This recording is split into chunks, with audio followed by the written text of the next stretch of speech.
Om Shanti 12 January 2026 प्रातः मुरली बाबा कहउछंती मिठे बच्चे तुमको पवित्र दुनिया को जीवाकू हेले काम महाशत्रु उपरे विजय प्राप्त करिबाकू हेबो।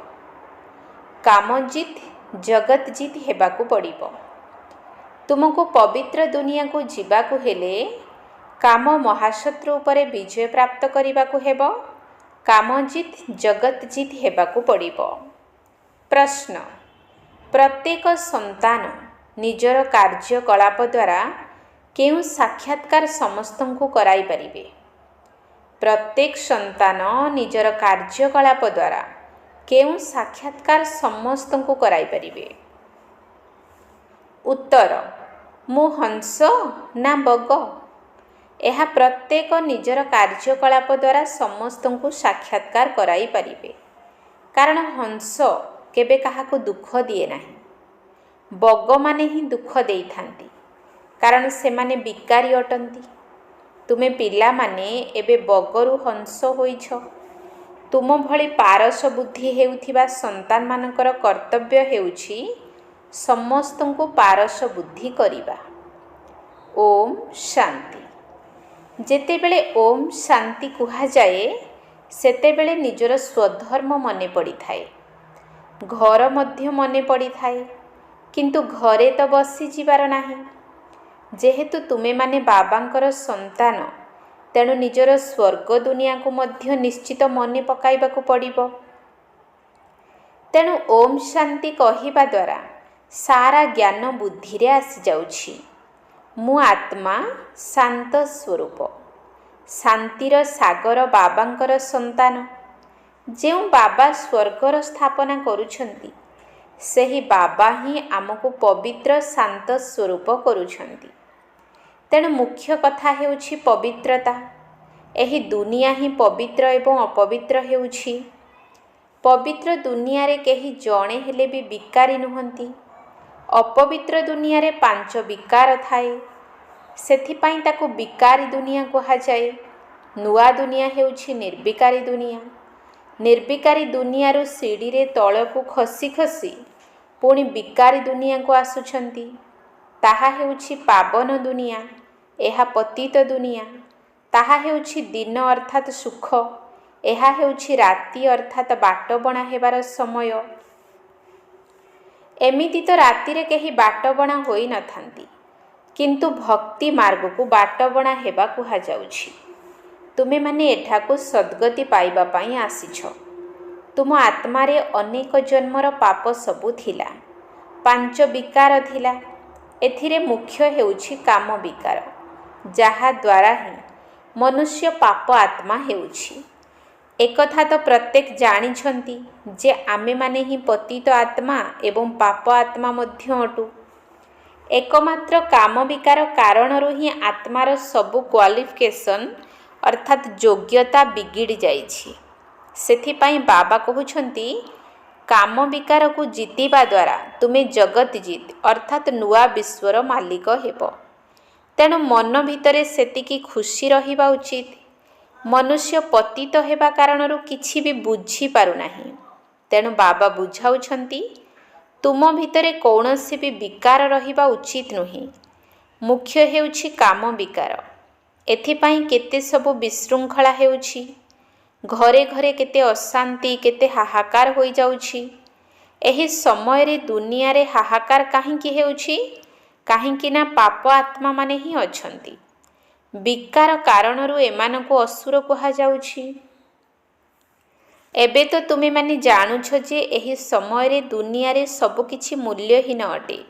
एही दुनिया रूपक पाळगदारे निश्चय निया लागिबो। जहा किछि एही आखिरे देखुछ सबुथिरे निया लागिजिबो। आत्मा रे केबे भी निया लागे नाही। आत्मा सर्वदा सुरक्षित रही थाए, सर्वदा बंची रही थाए। आत्मार केबे केही बीमा करंती कि? शरीरर बीमा करा जाए। आत्मा अविनाशी अटे। पिला मानकु तो बुझा जाइछि जे एहा एक खेल अटे। आत्मा माने तो ऊपर ही रही थांती, जहा कि 5 तत्व ठारू बिल्कुल अलगा स्थान अटे। ପାଞ୍ଚ ତତ୍ତ୍ୱରେ ହିଁ ସାରା ଦୁନିଆର ସାମଗ୍ରୀ ତିଆରି ହୋଇଛି। ଆତ୍ମା ତ କେବେ ତିଆରି ହୁଏ ନାହିଁ। ଆତ୍ମା ସର୍ବଦା ବିଦ୍ୟମାନ ରହିଥାଏ। କେବଳ ପୁଣ୍ୟ ଆତ୍ମା ଏବଂ ପାପ ଆତ୍ମା ହେଉଛି। ତେବେ ଆତ୍ମାକୁ ପୁଣ୍ୟ ଆତ୍ମା ପାପ ଆତ୍ମା କୁହାଯାଏ। ପାଞ୍ଚ ବିକାର ଦ୍ୱାରା ଆତ୍ମା କେତେ ମ୍ଲେଚ୍ଛ ହୋଇଯାଉଛି। ଏବେ ବାବା ପାପରୁ ମୁକ୍ତ କରିବା ପାଇଁ ଆସିଛନ୍ତି। ବିକାର ଗୁଡ଼ିକ ହିଁ ସମସ୍ତଙ୍କର ଚରିତ୍ର ବିଗାଡ଼ି ଦେଇଛି। ତେବେ ଚରିତ୍ର କାହାକୁ କୁହାଯାଉଛି ଏକଥା ମଧ୍ୟ ବୁଝି ନାହାନ୍ତି।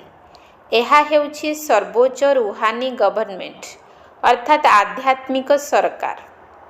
ତୁମକୁ ପାଣ୍ଡବ ଗଭର୍ଣ୍ଣମେଣ୍ଟ ନ କହି ଈଶ୍ୱରୀୟ ଗଭର୍ଣ୍ଣମେଣ୍ଟ ମଧ୍ୟ କୁହାଯାଇପାରିବ। ତୁମେମାନେ ଜାଣିଛ ଯେ ଆମେ ହେଲୁ ଈଶ୍ୱରୀୟ ଗଭର୍ଣ୍ଣମେଣ୍ଟ।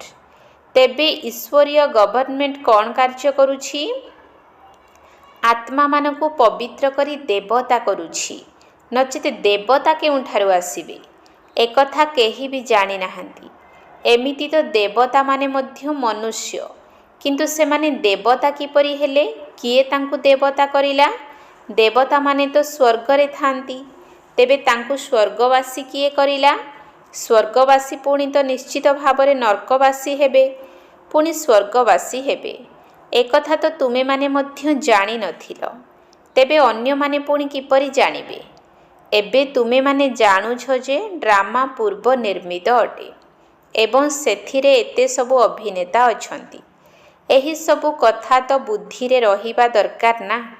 ପାଠପଢ଼ା ତ ବୁଦ୍ଧିରେ ରହିବା ଉଚିତ ନା। ତା ସହିତ ପବିତ୍ର ମଧ୍ୟ ନିଶ୍ଚିତ ହେବାକୁ ପଡ଼ିବ।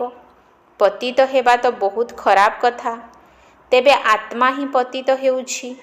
ପରସ୍ପର ମଧ୍ୟରେ ବିକାରରେ ଯାଇ ପତିତ ହେଉଛନ୍ତି। ପତିତଙ୍କୁ ପାବନ କରିବା ହିଁ ତୁମମାନଙ୍କର ଧନ୍ଦା ଅଟେ। କାରଣ ପାବନ ହେଲେ ଯାଇ ତ ପାବନ ଦୁନିଆକୁ ଯିବେ ନା। ଏହିସବୁ କଥା ଆତ୍ମା ହିଁ ଜାଣୁଛି। ଆତ୍ମା ନଥିଲେ ଶରୀର ମଧ୍ୟ ରହିପାରିବ ନାହିଁ। କୌଣସି ଜବାବ ମିଳିବ ନାହିଁ। ଆତ୍ମା ଜାଣିଛି ଯେ ଆମେ ପ୍ରକୃତରେ ପାବନ ଦୁନିଆର ନିବାସୀ ଅଟୁ। ଏବେ ବାବା ଆସି ବୁଝାଉଛନ୍ତି ଯେ ତୁମେମାନେ ବୁଦ୍ଧିହୀନ ହୋଇଯାଇଥିଲ, ସେଥିପାଇଁ ହିଁ ପତିତ ଦୁନିଆରେ ରହିବାର ଯୋଗ୍ୟ ହୋଇଯାଇଛ। ଏବେ ପବିତ୍ର ନ ହେବା ପର୍ଯ୍ୟନ୍ତ ସ୍ୱର୍ଗର ଯୋଗ୍ୟ ହୋଇପାରିବ ନାହିଁ। ସ୍ୱର୍ଗର ତୁଳନା ମଧ୍ୟ ସଙ୍ଗମ ଯୁଗରେ ହିଁ କରାଯାଉଛି। ସେଠାରେ କ'ଣ କୌଣସି ତୁଳନା କରାଯିବ କି? ଏହି ସଙ୍ଗମ ଯୁଗରେ ହିଁ ତୁମକୁ ସାରା ଜ୍ଞାନ ମିଳୁଛି। ପବିତ୍ର ହେବାର ଜ୍ଞାନ ରୂପକ ହତିଆର ମିଳୁଛି। କେବଳ ଜଣକୁ ହିଁ କୁହାଯାଉଛି, ପତିତ ପାବନ ବାବା ଆମକୁ ଏହିଭଳି ପବିତ୍ର କର। ଏମାନେ ସ୍ୱର୍ଗର ମାଲିକ ଅଟନ୍ତି ନା।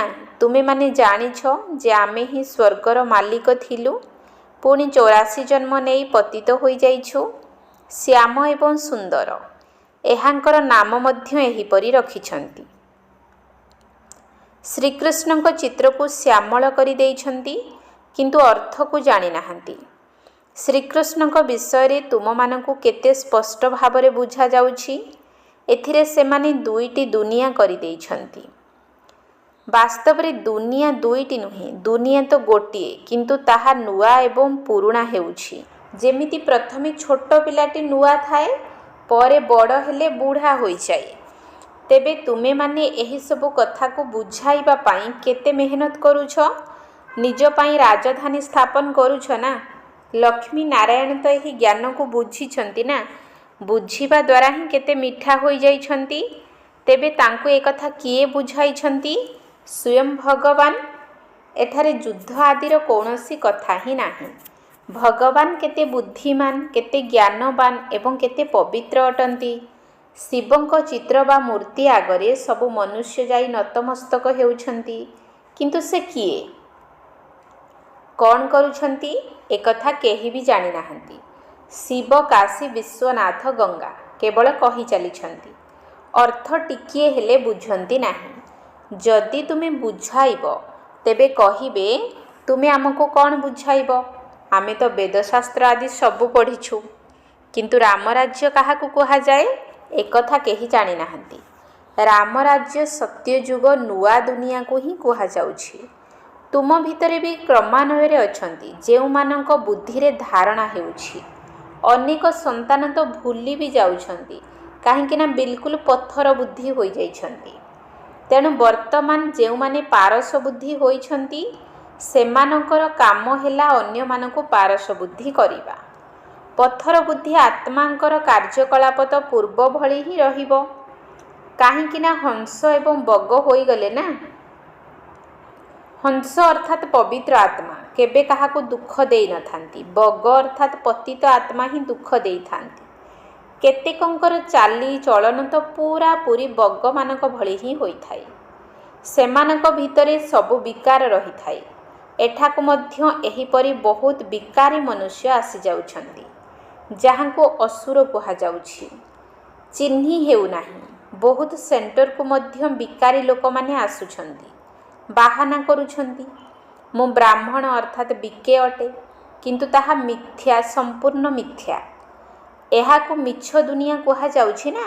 ନୂଆ ଦୁନିଆ ତ ସତ୍ୟର ଦୁନିଆ ଅଟେ। ବର୍ତ୍ତମାନ ହେଉଛି ସଙ୍ଗମ। ଉଭୟଙ୍କ ଭିତରେ କେତେ ଫରକ ରହୁଛି। ଯେଉଁମାନେ ମିଛ କଥା କହି ମିଛ କାମ କରୁଛନ୍ତି ସେମାନେ ଥାର୍ଡ଼ ଗ୍ରେଡ୍ ହେଉଛନ୍ତି। ଫାଷ୍ଟ ଗ୍ରେଡ୍, ସେକେଣ୍ଡ ଗ୍ରେଡ୍ ତ ରହିଛି ନା। ବାବା କହୁଛନ୍ତି ପବିତ୍ରତାର ମଧ୍ୟ ପୁରା ପ୍ରମାଣ ଦେବାକୁ ହେବ। କେହି କେହି କହୁଛନ୍ତି ଏମାନେ ସ୍ତ୍ରୀ ପୁରୁଷ ଦୁଇ ଜଣ ଯାକ ଏକାଠି ରହି ପବିତ୍ର ରହୁଛନ୍ତି। ଏହା ତ ଅସମ୍ଭବ କଥା। ତେଣୁ ପିଲାମାନଙ୍କୁ ବୁଝାଇବା ଦରକାର। ଯୋଗବଳ ନଥିବା କାରଣରୁ ଏତେ ସହଜ କଥା ମଧ୍ୟ ଠିକ୍ ଭାବରେ ବୁଝାଇ ପାରୁନାହାନ୍ତି। ସେମାନଙ୍କୁ ଏହି କଥା କେହି ବୁଝାଉନାହାନ୍ତି ଯେ ଏଠାରେ ଆମକୁ ଭଗବାନ ପାଠ ପଢ଼ାଉଛନ୍ତି। ସେ କହୁଛନ୍ତି ତୁମେମାନେ ପବିତ୍ର ହେଲେ 21 ଜନ୍ମ ପର୍ଯ୍ୟନ୍ତ ସ୍ୱର୍ଗ ଦୁନିଆର ମାଲିକ ହେବ। କାରଣ ତାହା ହେଉଛି ପବିତ୍ର ଦୁନିଆ। ସେଠାରେ କେହି ପତିତ ଆତ୍ମା ନଥାନ୍ତି। ସେଠାରେ ତ 5 ବିକାର ହିଁ ନାହିଁ। ତାହା ହେଉଛି ନିର୍ବିକାରୀ ଦୁନିଆ। ଏହା ବିକାରୀ ଦୁନିଆ। ଆମକୁ ସତ୍ୟ ଯୁଗର ରାଜ୍ୟ ଅଧିକାର ମିଳୁଛି। ତେଣୁ ଆମେ ଏହି ଗୋଟିଏ ଜନ୍ମ ପାଇଁ କାହିଁକି ପବିତ୍ର ନ ହେବୁ? ଆମକୁ ତ ବହୁତ ବଡ଼ ଲଟେରୀ ମିଳୁଛି। ତେଣୁ ଖୁସି ହେଉଛୁ। ଦେବୀ ଦେବତାମାନେ ପବିତ୍ର ଅଟନ୍ତି ନା। ଅପବିତ୍ରରୁ ପବିତ୍ର ମଧ୍ୟ ପରମାତ୍ମା ପିତା ହିଁ କରାଇବେ ନା। ତେଣୁ କହିବା ଦରକାର ଯେ ଆମର ଏହିଭଳି ଟେମ୍ପଟେସନ୍ ଅର୍ଥାତ୍ ଲୋଭ ରହିଛି। ବାବା ହିଁ ଆମକୁ ଏପରି କରାଉଛନ୍ତି। ବାବାଙ୍କ ବିନା ତ ନୂଆ ଦୁନିଆ କେହି ବି ସ୍ଥାପନ କରିପାରିବେ ନାହିଁ। ମନୁଷ୍ୟରୁ ଦେବତା କରିବା ପାଇଁ ହିଁ ଭଗବାନ ଆସୁଛନ୍ତି, ଯାହାଙ୍କର ରାତ୍ରିର ଗାୟନ ରହିଛି। ଏକଥା ମଧ୍ୟ ବୁଝାଯାଇଛି ଯେ ଜ୍ଞାନ, ଭକ୍ତି ଏବଂ ବୈରାଗ୍ୟ। ଜ୍ଞାନ ଏବଂ ଭକ୍ତି ଅଧା ଅଧା ଅଟେ। ଭକ୍ତି ପରେ ପୁଣି ବୈରାଗ୍ୟ। ଏବେ ତ ଘରକୁ ଯିବାକୁ ହେବ। ତେଣୁ ଏହି ଶରୀର ରୂପୀ ବସ୍ତ୍ରକୁ ତ୍ୟାଗ କରିବାକୁ ହେବ। ଏହି ଛି ଛି ଦୁନିଆରେ ତ ରହିବାର ନାହିଁ। 84 ଜନ୍ମର ଚକ୍ର ମଧ୍ୟ ଏବେ ପୂରା ହେଉଛି। ଏବେ ଆମକୁ ଭାୟା ଶାନ୍ତି ଧାମ ସ୍ୱର୍ଗ ଦୁନିଆକୁ ଯିବାକୁ ହେବ। ପ୍ରଥମେ ଅଲଫ ଅର୍ଥାତ୍ ଶିବ ବାବାଙ୍କ ଉପରେ ନିଶ୍ଚୟ କରାଇବାକୁ ହେବ। ଭୁଲିବା ଉଚିତ ନୁହେଁ। ଏକଥା ମଧ୍ୟ ପିଲାମାନେ ଜାଣିଛନ୍ତି ଯେ ଏହି ପୁରୁଣା ଦୁନିଆ ସମାପ୍ତ ହେବାକୁ ଯାଉଛି। ବାବା ନୂଆ ଦୁନିଆ ସ୍ଥାପନ କରୁଛନ୍ତି। ବାବା ଅନେକ ଥର ସ୍ୱର୍ଗର ସ୍ଥାପନା କରିବା ପାଇଁ ଆସିଛନ୍ତି। ନର୍କର ବିନାଶ ମଧ୍ୟ ହେବ। ନର୍କ ଦୁନିଆ କେତେ ବଡ଼, ସ୍ୱର୍ଗ ଦୁନିଆ କେତେ ଛୋଟ। ନୂଆ ଦୁନିଆରେ ଗୋଟିଏ ହିଁ ଧର୍ମ ରହିବ। ଏଠାରେ ତ ଅନେକ ଧର୍ମ ରହିଛି। ତେବେ ସେହି ଗୋଟିଏ ଧର୍ମ କିଏ ସ୍ଥାପନ କରିଥିଲେ? ବ୍ରହ୍ମା ତ କରିନାହାନ୍ତି। ବ୍ରହ୍ମା ତ ନିଜେ ପତିତରୁ ପାବନ ହେଉଛନ୍ତି। ମୋ ପାଇଁ ତ ପତିତ ଏବଂ ପାବନ ହେବାର କଥା କୁହାଯିବ ନାହିଁ। ପବିତ୍ର ଥିବାବେଳେ ଏହାଙ୍କର ନାମ ହିଁ ଲକ୍ଷ୍ମୀ ନାରାୟଣ ଅଟେ। ବ୍ରହ୍ମାଙ୍କର ଦିନ, ବ୍ରହ୍ମାଙ୍କର ରାତ୍ରିର ଗାୟନ ରହିଛି। ଇଏ ପ୍ରଜାପିତା ଅଟନ୍ତି ନା। ଶିବ ବାବାଙ୍କୁ ଅନାଦି ରଚୟିତା କୁହାଯାଉଛି। ଅନାଦି ଶବ୍ଦ ବାବାଙ୍କ ପାଇଁ ହିଁ ଉଦ୍ଦିଷ୍ଟ। ବାବା ମଧ୍ୟ ଅନାଦି, ଆତ୍ମାମାନେ ମଧ୍ୟ ଅନାଦି ଏବଂ ଖେଳ ମଧ୍ୟ ଅନାଦି। ପୂର୍ବ ପ୍ରସ୍ତୁତ ଖେଳ ଅର୍ଥାତ୍ ଡ୍ରାମା। ସ୍ୱ ଆତ୍ମାର ସୃଷ୍ଟି ଚକ୍ରର ଆଦି ମଧ୍ୟ ଅନ୍ତ ଏବଂ ଅବଧିର ଜ୍ଞାନ ମିଳୁଛି। ଏହି ଜ୍ଞାନ କିଏ ଦେଉଛନ୍ତି? ବାବା। ତୁମେମାନେ 21 ଜନ୍ମ ପାଇଁ ସନାଥ ହେଉଛ, ପୁଣି ରାବଣ ରାଜ୍ୟରେ ଅନାଥ ହୋଇଯାଉଛ। ସେହିଠାରୁ ହିଁ ଚରିତ୍ର ବିଗିଡ଼ିଛି। କାରଣ ବିକାର ପ୍ରବେଶ କରୁଛି ନା। ବାକି ଦୁଇଟି ଦୁନିଆ ନାହିଁ। ମନୁଷ୍ୟ ଏପରି ମଧ୍ୟ ଭାବୁଛି ଯେ ନର୍କ ସ୍ୱର୍ଗ ସବୁ ଏକାଠି ଚାଲୁଛି। ଏବେ ତୁମମାନଙ୍କୁ କେତେ ସ୍ପଷ୍ଟ କରି ବୁଝାଯାଉଛି। ଏବେ ତୁମେମାନେ ଗୁପ୍ତରେ ଅଛ। ଶାସ୍ତ୍ରରେ ତ କ'ଣ କ'ଣ ସବୁ ଲେଖିଦେଇଛନ୍ତି। ଜ୍ଞାନ ରୂପକ ସୂତା କେତେ ଅଡ଼ୁଆ ହୋଇଯାଇଛି, ଯାହାକୁ ବାବାଙ୍କ ବିନା କେହି ସଜାଡ଼ି ପାରିବେ ନାହିଁ। ତାଙ୍କୁ ହିଁ ସମସ୍ତେ ଡାକୁଛନ୍ତି, କହୁଛନ୍ତି ଆମେ ଏବେ ମୂଲ୍ୟହୀନ ହୋଇଯାଇଛୁ। ଆପଣ ଆସି ଆମକୁ ପବିତ୍ର କରି ଆମର ଚରିତ୍ରକୁ ସୁଧାର। ଏବେ ତୁମର ଚରିତ୍ର କେତେ ସୁଧୁରି ଯାଉଛି। କାହା କାହାର ତ ସୁଧୁରିବା ବଦଳରେ ଆହୁରି ଅଧିକ ବିଗିଡ଼ି ଯାଉଛି। ଚାଲିଚଳଣିରୁ ମଧ୍ୟ ଜଣାପଡ଼ିଥାଏ। ଆଜି ଯିଏ ମହାରଥୀ ହଂସ ବୋଲାଉଛନ୍ତି, କାଲି ବଗ ହୋଇଯାଉଛନ୍ତି। ଟିକିଏ ବି ଡେରି ଲାଗୁନାହିଁ। ମାୟା ମଧ୍ୟ ଗୁପ୍ତ ଅଟେ ନା। କ୍ରୋଧ କ'ଣ ବାହାରକୁ ଦେଖାଯାଏ କି? କ୍ରୋଧରେ ଆସି ଭୁଁ ଭୁଁ କରିଥାନ୍ତି, ତେବେ ଯାଇ ବାହାରକୁ ଜଣାପଡ଼େ। ତାପରେ ଆଶ୍ଚର୍ଯ୍ୟ ଭାବରେ ସବୁକିଛି ଶୁଣି ବୁଝି ଅନ୍ୟକୁ ଶୁଣାଇ ପୁଣି ବି ଛାଡ଼ି ଚାଲିଯାଇଥାନ୍ତି। କେତେ ତଳକୁ ଖସି ଯାଉଛନ୍ତି, ଏକଦମ ପଥର ପାଲଟି ଯାଉଛନ୍ତି। ଇନ୍ଦ୍ରପ୍ରସ୍ଥର ମଧ୍ୟ କାହାଣୀ ରହିଛି ନା, ଜଣା ତ ପଡ଼ିଯିବ ନା। ଏହିଭଳି ଆତ୍ମା ପୁଣି ସଭାକୁ ଆସିବା ଉଚିତ ନୁହେଁ। ଅଳ୍ପ ବହୁତ ଜ୍ଞାନ ତ ଶୁଣିଛନ୍ତି, ତେଣୁ ସ୍ୱର୍ଗକୁ ଆସି ହିଁ ଯିବେ। କାରଣ ଜ୍ଞାନର ବିନାଶ ହୋଇପାରିବ ନାହିଁ। ଏବେ ବାବା କହୁଛନ୍ତି ତୁମକୁ ପୁରୁଷାର୍ଥ କରି ଉଚ୍ଚ ପଦ ପାଇବାକୁ ହେବ। ଯଦି ବିକାରରେ ଗଲ, ତେବେ ନିଜର ହିଁ ପଦ ଭ୍ରଷ୍ଟ କରିଦେବ। ପ୍ରଥମେ ସୂର୍ଯ୍ୟବଂଶୀ ଚନ୍ଦ୍ରବଂଶୀ ହେବ, ପୁଣି ବୈଶ୍ୟ ଶୂଦ୍ରବଂଶୀ ହେବ। ତୁମେ ଏବେ ଜାଣୁଛ ଯେ ଏହି ଚକ୍ର କିପରି ଘୁରୁଛି। ସେମାନେ ତ କଳିଯୁଗର ଆୟୁଷକୁ ହିଁ 40,000 ବର୍ଷ କହିଦେଉଛନ୍ତି। ସିଡ଼ିରେ ତ ତଳକୁ ଖସିବାକୁ ପଡ଼ିବ ନା। 40,000 ବର୍ଷ ହେଲେ ତ ଢେର ମନୁଷ୍ୟ ହୋଇଯିବେ। 5,000 ବର୍ଷରେ ହିଁ ଏତେ ମନୁଷ୍ୟ ହୋଇଯାଇଛନ୍ତି, ଯାହାକି ଖାଇବାକୁ ମିଳୁନାହିଁ। ତେବେ ଏତେ ହଜାର ବର୍ଷରେ କେତେ ବୃଦ୍ଧି ହୋଇଯିବ। ତେଣୁ ବାବା ସମସ୍ତଙ୍କୁ ଆସି ଧୈର୍ଯ୍ୟ ଦେଉଛନ୍ତି। ପତିତ ମନୁଷ୍ୟମାନଙ୍କୁ ତ ଲଢ଼ିବାର ହିଁ ଅଛି। ସେମାନଙ୍କ ବୁଦ୍ଧି ତ ଏପଟକୁ ଆସିପାରିବ ନାହିଁ। ଏବେ ତୁମର ବୁଦ୍ଧି ଦେଖ କେତେ ବଦଳୁଛି। ତଥାପି ବି ମାୟା ନିଶ୍ଚିତ ଧୋକା ଦେବ। ଇଚ୍ଛା ମାତ୍ରମ ଅବିଦ୍ୟା ହେବାକୁ ପଡ଼ିବ। ଯଦି କୌଣସି ଇଚ୍ଛା ରଖିଲ, ତେବେ ମାୟା ଧୋକା ଦେଇଦେବ। ଧୋକା ଖାଇ ଖାଇ କଉଡ଼ି ତୁଲ୍ୟ ହୋଇଯାଉଛନ୍ତି ନା। ଭଲ ଭଲ ମହାରଥୀମାନଙ୍କୁ ମଧ୍ୟ କୌଣସି ନା କୌଣସି ପ୍ରକାରରେ ମାୟା କେବେ କେବେ ଧୋକା ଦେଉଛି। ତେବେ ସିଏ ତ ବାବାଙ୍କ ହୃଦୟରେ ସ୍ଥାନ ପାଇପାରିବେ ନାହିଁ। ଯେପରି ଅଯୋଗ୍ୟ ସନ୍ତାନ ଲୌକିକ ମାତା ପିତାଙ୍କ ହୃଦୟରେ ସ୍ଥାନ ପାଇନଥାନ୍ତି। କେହି କେହି ପିଲା ତ ଏଭଳି ଥାଆନ୍ତି, ଯିଏକି ନିଜର ବାପାକୁ ମଧ୍ୟ ହତ୍ୟା କରିଦେଇଥାନ୍ତି। ସାରା ପରିବାରକୁ ମଧ୍ୟ ହତ୍ୟା କରିଦିଅନ୍ତି। ସେମାନେ ହେଲେ ମହାନ ପାପ ଆତ୍ମା।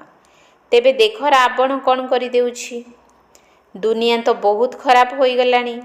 ତେଣୁ ଏଥିପ୍ରତି କେବେ ବି ଆକର୍ଷିତ ହେବା ଉଚିତ ନୁହେଁ।